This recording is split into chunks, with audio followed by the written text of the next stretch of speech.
Tak jarang, industri film membutuhkan properti pengganti untuk mendukung sebuah alur cerita. Wajah, tangan, kaki, hingga organ tubuh prostetik pun tercipta oleh tangan seorang seniman, Sarwo Edi atau biasa dikenal Bang Kocom. Tadinya cuma 9 kilo, berubah jadi 20 kilo gitu, kayak berat nggak kuat lagi.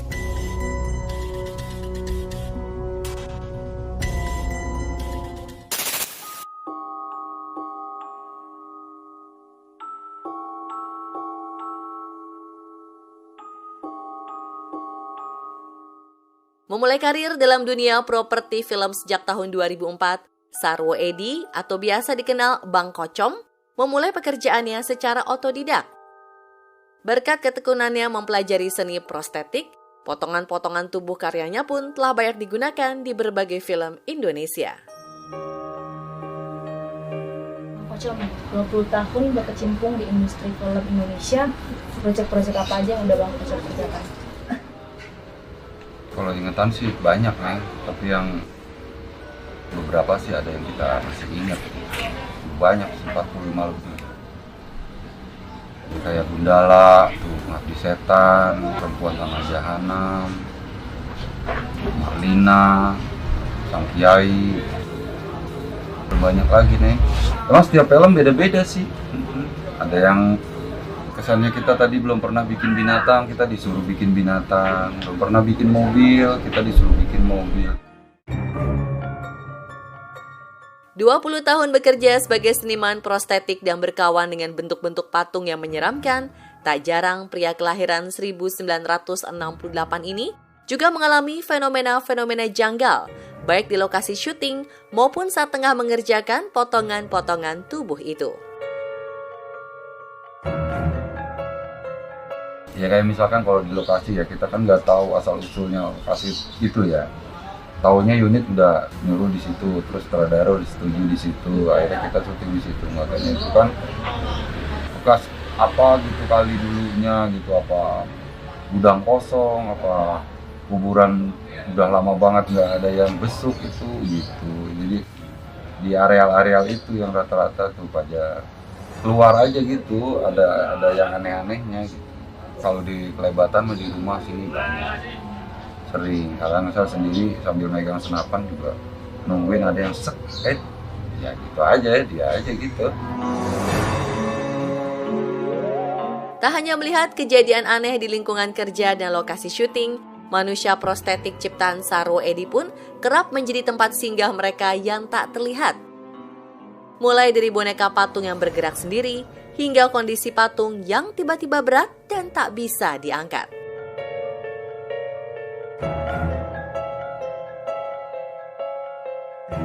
Ya kan behind the scene ceritanya tuh, kita udah naruh nih, ini mau syuting di Kelapa Nunggal tuh, Mengapa Rasul juga. Itu lagi dia shoot, ini boneka ini di sini, yang ini di sini. Toto itu jalan tuh, ditarik tuh, kayak ada yang narik gitu, tapi nggak ada orang, karena dia sendiri ya, bergerak jalan sana, terus yang di sana nyender jadi duduk kayak gitu. Di situ ada ke atas tuh tembus tuh, terbang cahaya apa gitu, hitam gelap gitu. Tadinya cuma 9 kilo, berubah jadi 20 kilo gitu, kayak berat nggak kuat lagi dia. Akhirnya tuh ditaruh aja situ.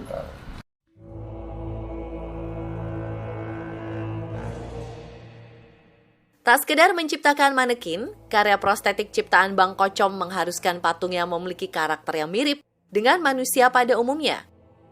Mulai dari kerutan wajah, mata yang membelalak kaget, bahkan bentuk luka yang menganga, menjadi tugas Bang Kocom untuk membuat mereka terlihat hidup layaknya seorang manusia. Sebagai seniman special effect, Bang Kocom harus selalu bisa memenuhi apa yang menjadi kebutuhan film. Semua bentuk tubuh prostetik punlah berhasil ia buat, mulai dari potongan kepala, tubuh yang tampak hangus terbakar, hingga luka sayatan. Dan tak hanya potongan tubuh yang terlihat, organ dalam manusia pun juga berhasil diciptakan oleh Bang Kocom.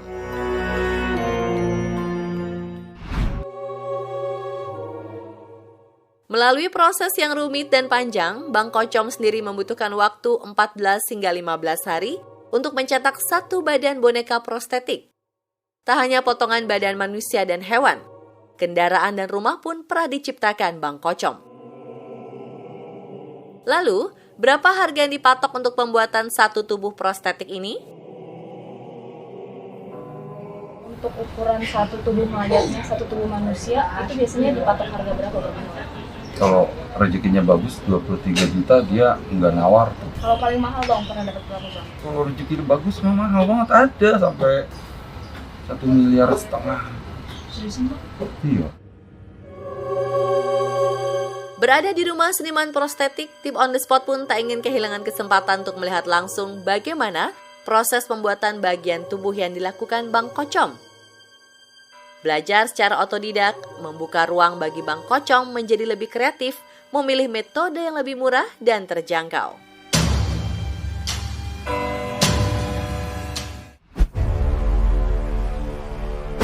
Bermodalkan silikon, katalis, stik es krim, dan gelas plastik, Bang Kocom mulai menunjukkan keahliannya membuat replika potongan tubuh manusia. Untuk membuat cetakan tangan, ia memulainya dengan melapisi tangan dengan silikon hingga mencapai ketebalan yang pas.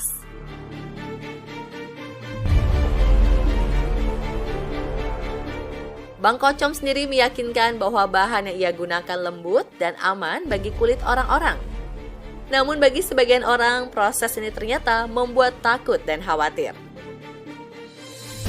Walau begitu, berkecimpung di dunia industri film membuat Bang Kocom mendapat kesempatan untuk bertemu dengan artis-artis papan atas Indonesia. Sebut saja Karina Suwandi dan Luna Maya. Tak hanya bertemu idola, proses yang memakan waktu cukup lama ini ternyata juga membawa pengalaman unik saat Bang Kocom tengah mengecat bagian tubuh seorang talent. Jadi kita emang kadang-kadang kan anak SMA yang sesuai sama pemainnya ukurannya. Cetak kan kalau pemainnya cetak mukanya doang, jadi badannya kita cetak yang lain. Panggil kan anak SMA tuh, mau dia, kita kasih duit dah 800 ya kan. Wah kan berdiri tuh, ini orang pucet amat dalam hati, tapi apa dia kecapean berdiri apa-apa gitu ya. Rupanya dia nahan pengen. Ya ampun. Terus gimana dong tuh? Ya udah buka dulu. Cong. Halo, Ma. Lagi digini-giniin padahal. Iya, lagi gitu-gitu. Gini, Iya. jalannya sambil gini. Iya, tapi nggak mau dia tahan juga. Waduh. Setelah tangan dilapisi cat, Bang Kocom mulai meletakkan kain kasa di atas lapisan cat untuk memperkuat bentuk potongan tangan. Dan setelah cat mengeras, cetakan akan mulai dibuka. Ya.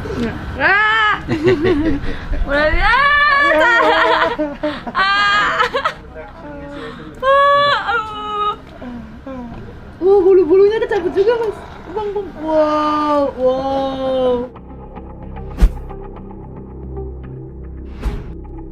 Cetakan yang sudah jadi pun mulai diisi dengan silikon yang telah diwarnai oleh bubuk coklat agar menyerupai warna kulit.